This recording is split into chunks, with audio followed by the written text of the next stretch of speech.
Hi, I'm Dr. Chad Larson. Thanks for joining me in another episode of Keep It Real on this drizzly June day in Southern California. So I get a pretty steady stream of people that ask me about the most effective ways to, the most effective and healthy way to lose weight. And what we're talking about when we say lose weight, we're really talking about fat. We're talking about fat burning. We're talking about loss of body fat mass to decrease our weight. And so there's a couple key concepts that I want to share with you. We talked about in the past things like certain types of exercise could really help to encourage fat burning, particularly the high intensity interval type training, the HIIT training.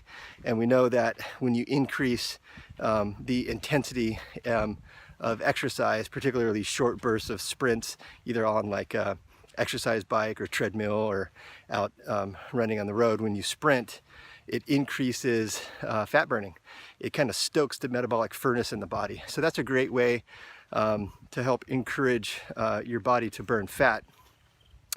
But what I focus on more today is I want to focus on the dietary connection. And in fact, if we had to choose one or the other, diet has a much more significant impact on your body's ability to burn fat than exercise. But of course, if we can combine them, then the body will get there that much faster. So I would say diet, depending on what resource you read, contributes, I would say, between 70 and probably 90% of your body composition. So diet is really the centerpiece that we're talking about here. And there's a couple key concepts that I want to mention. Some of fat burning comes down to individuality, depending on what your initial goals are. Then we just have to kind of reverse engineer it and figure out what's your starting point, what do you want your end point to be, and then we can lay out a plan of how to get there.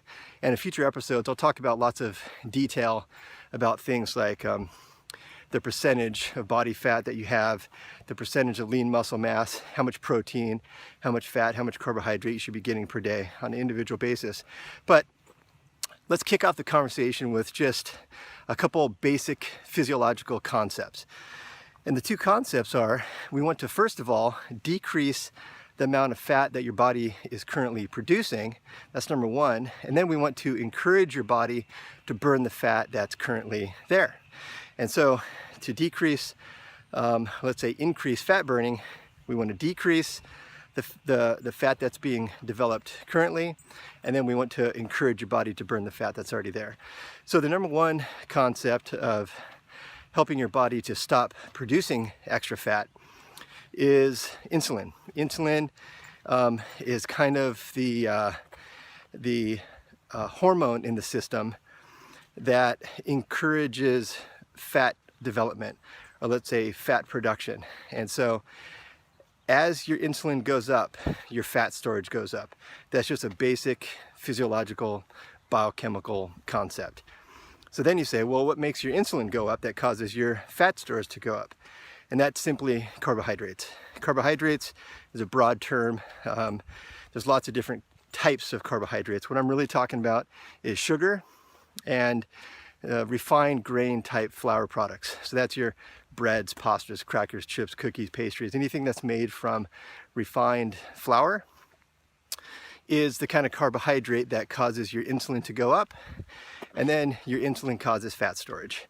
So number one, if you want to start burning fat, is you want to decrease fat production that's currently happening. So you have to drop your carbohydrates, particularly the type of carbohydrates I just mentioned. And that's one of the three macronutrients: carbohydrates, fats, and proteins. So as you drop your carbohydrates, and if you're following a pretty standard American diet, the SAD diet, you're consuming lots of carbohydrates as some of your main source of fuel. So as that happens, you have to increase the amount of protein and fat to offset the drop in carbohydrate. And that calculation has to be done on an individual basis, depending on what your starting point is and what your health goals are. That would have to change on an individual basis. But as a general concept, as the carbohydrates go down, the fat and protein need to go up, the other two main macronutrients. So as your carbohydrates go down, Your insulin stays quiet, and that decreases further fat production. That's number one. Number two is the fat that's already there. We have to encourage your body to burn that fat. And that's done with another pretty simple concept, and that's called caloric deficit. You have to create a caloric deficit. So let's just, as easy math, let's just come up with an example. Let's say because of your age and sex and body type, that you burn 2,500 calories per day. And that could vary quite a bit from person to person, but just for easy math, let's say you burn 2,500 calories per day. What you do to create a caloric deficit is you would consume 2,000 calories per day. And then your body goes, well, I need 500 for energy and for the just basic living and energy to work the body. We need 2,500 calories for burning, and you only consumed 2,000 calories. So where does that other 500 calories come from? That comes from your fat.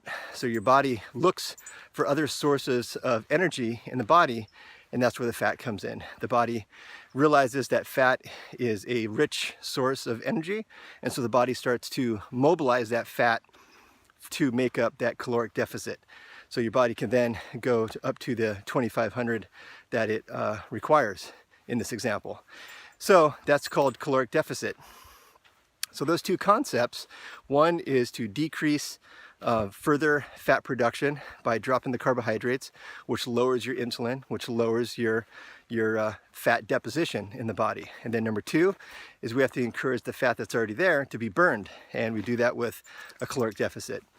You consume fewer calories than you're burning, and your body has to find the extra energy in your body in the form of fat. And then it mobilizes that fat, burns it, and then that's how the fat burning happens. And when this is done in a consistent basis, it really helps to switch your body from a sugar and carbohydrate burning system to a fat burning system, to where even when you're sitting at rest, your body could be burning fat as fuel instead of sugar and carbohydrates. It takes some time to switch this process in your body, probably a few weeks for most people, but it happens, and it works really well, and it works consistently.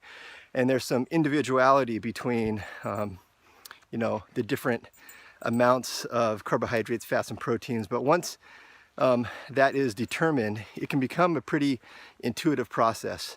It's not generally necessary to do things like weigh your foods and measure every little carbohydrate, fat, and protein, but once the general concept is understood, then it's pretty easy to stick with.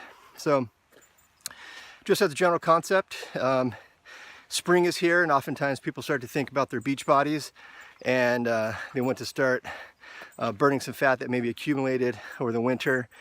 And so this is pretty common time that people start to ask me, hey, how can I start burning some fat? So these are the two concepts that you want to start considering, and there's lots of data out there to help justify the information that I'm suggesting, but it's really just basic physiology, basic genetics. This is really, the whole concept of epigenetics is we have our genes, but what determines what genes turn on and what genes turn off is what we call epigenetics. And really that's where the diet and lifestyle comes in, is depending on what kind of foods we choose, what kind of lifestyle we have, then that will determine what genes are turned on and turned off. And the kind of concept that I just mentioned with the lower carbohydrate and caloric deficit, this is really what our genes are made for. And so start playing around with that concept.